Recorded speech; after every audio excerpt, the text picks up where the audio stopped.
আসসালামু আলাইকুম, কেমন আছেন সবাই? এই যে ছাদ বাগানে পুঁইশাক গাছ লাগিয়ে দিছিলাম ঝুড়ির মধ্যে, দেখেন কত সুন্দর হয়েছে।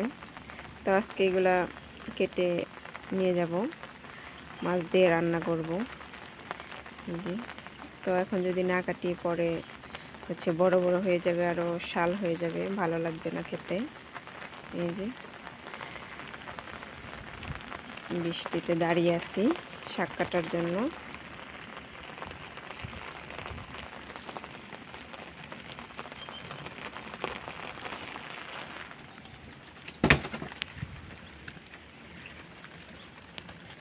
বিসমিল্লাহ।